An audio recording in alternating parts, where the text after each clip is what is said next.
Epidemia é o aumento do número de casos de uma doença que supera o número esperado para aquela época, naquela região.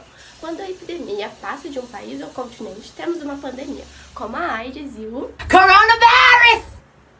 Mas a gente já está cansado de saber sobre o coronavírus. Por isso, hoje eu vou falar das 5 outras maiores epidemias que aconteceu aqui no Brasil. Vamos lá? A febre amarela é uma doença infecciosa febril aguda, causada por um vírus transmitido por mosquitos vetores e possui 2 ciclos de transmissão: o silvestre, quando há transmissão em área rural ou de floresta, e o urbano.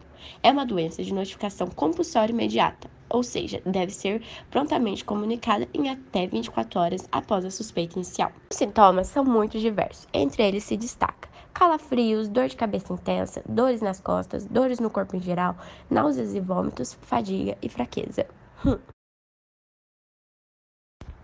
O vírus da febre amarela é transmitido pela picada dos mosquitos transmissores infectados. A doença não é passada de pessoa a pessoa.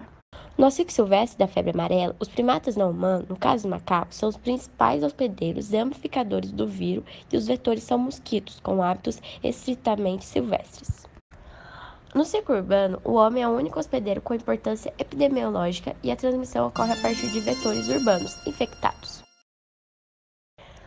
A vacinação é a principal ferramenta de prevenção e controle da febre amarela. O Sistema Único de Saúde oferta a vacina contra a febre amarela para a população desde abril de 2017. Vamos para mais uma epidemia. A gripe espanhola foi o nome que recebeu uma pandemia de vírus influenza que se espalhou pelo mundo entre 1918 e 1919. Ela chegou no Brasil por volta de setembro de 1918 e espalhou-se por grandes centros. Os que mais teve casos de gripe espanhola foi Salvador, São Paulo e Rio de Janeiro. A cidade de São Paulo, por exemplo, pode ter contado com até 350 mil pessoas infectadas. Afetou totalmente a população. Houve diversas mortes no mundo e aqui no Brasil também. Faltava leitos e médicos para atender a quantidade de pessoas doentes.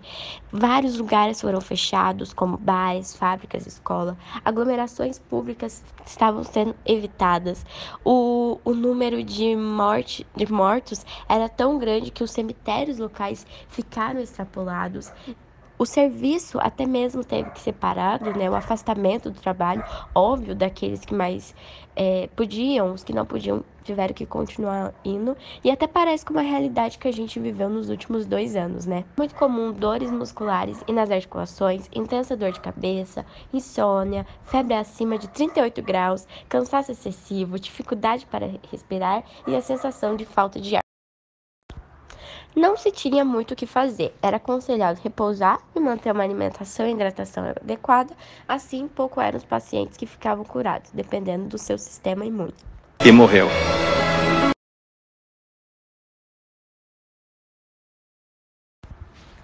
É uma doença descrita desde a antiguidade e que foi completamente erradicada do planeta pela vacinação. Lacrou em vacina.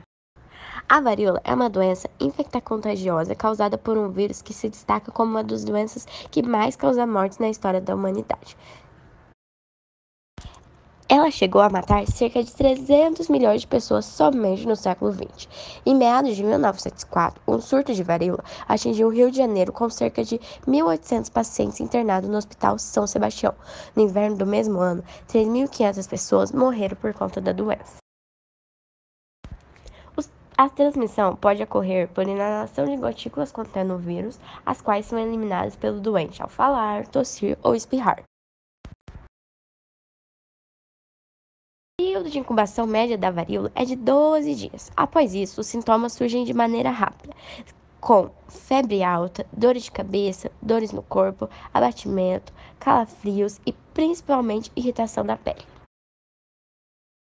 A vacina contra a varíola foi a responsável por erradicar a doença no planeta, pondo fim em anos de mortes e sequelas irreversíveis. E não posso deixar de citar que aqui no Brasil, a vacina contra a varíola causou diversas insatisfações na população, dando início à revolta da vacina.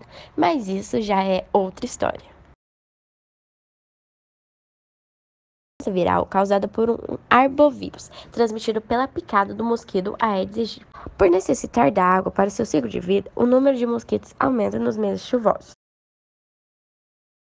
É importante não deixar água parada em garrafas, vasos de plantas e pneu, manter lixeiras tampadas e protegidas da chuva, manter as piscinas sempre limpas, limpar as calhas, manter a caixa de água e cisternas tampadas, destacar adequadamente objetos que acumulam água, entre muitos outros. Dor de cabeça, dores no corpo e articulações, dor atrás dos olhos, falta de apetite e perda no paladar, náuseas e vômitos, mal-estar e manchas vermelhas no corpo. A dengue é uma doença que também possui cura, sendo o nosso corpo responsável por combater o problema, mas para isso você precisa estar em repouso. Por isso, é super necessário tomar medidas de combate contra essa doença, já que ninguém quer uma epidemia de novo. E por último, mas não menos importante, eu vou falar sobre a AIDS. A AIDS é uma doença crônica que danifica o sistema imunológico e a capacidade do organismo de se defender contra outras infecções, como alguma coisa e tuberculose. A AIDS tem inúmeros sintomas que aparecem em fase. Os primeiros sintomas são febre, fraqueza, emagrecimento e diarreia prolongada. Na fase mais aguda, sintomas comuns incluem afecções nos gânglios linfáticos, dores musculares e nas articulações, feridas na boca, estado de prostração, sensação constante de cansaço, náusea, vômitos e sensibilidade à luz. A AIDS ainda não tem cura, mas já existem medicamentos disponíveis capazes de garantir uma vida com mais qualidade e mais longa para o paciente. Dados da Organização Unida, ou seja, a ONU, apontam para a existência atualmente de 38 milhões de pessoas vivendo com HIV no mundo. A epidemia de AIDS já existe há 40 anos e em 2020 foram registrados 32.701 casos de pessoas aqui no Brasil. A maior parte dos óbitos ainda acontece no Brasil por diagnóstico tardio.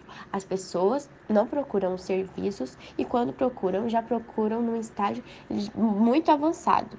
E aí, nesse caso, é muito mais difícil o tratamento. Atualmente no Brasil, 920 mil pessoas vivendo com HIV. Desse total, 89 já foram diagnosticadas e 77% fazem o tratamento com remédios antivirais. Podemos concluir que pandemias são algo muito sério. Por isso, quando uma nova doença causada por um vírus surge, devemos evitar o máximo de contato para não virar uma pandemia. Por isso é super importante as vacinas. Elas necessariamente não são uma cura, mas são uma forma de evitar o contágio e diminuir as consequências que talvez essa doença traria. Manter a carteirinha de vacinação é super importante, viu? Óbvio que algumas doenças não têm cura, no caso a AIDS ou até mesmo a gripe espanhola. Mas quando você vai ao médico todo ano, você faz um check-up. E aí é uma forma de descobrir se você tem algo. E se você tem, você já consegue tratar imediatamente e evitar que se alastre ou piore o seu caso. Então, ao ir aos médicos já é uma maneira de se proteger. Ninguém gosta de um bichinho tentando atrapalhar as nossas vidas. As epidemias ou as pandemias causadas por alguns tipos de vírus, elas trazem diversas consequências. Pessoas que pegam essas doenças normalmente têm sequelas, famílias são afastadas, se afastam quando é necessário o isolamento ou até mesmo a morte, de muitas pessoas ou entes queridos. Entretanto, elas são impossíveis de evitar, ainda mais com o tamanho da população do Brasil ou até mesmo do mundo. Quando uma nova doença surge, procure saber mais sobre ela. Uma epidemia de informação é ainda mais importante do que qualquer tratamento.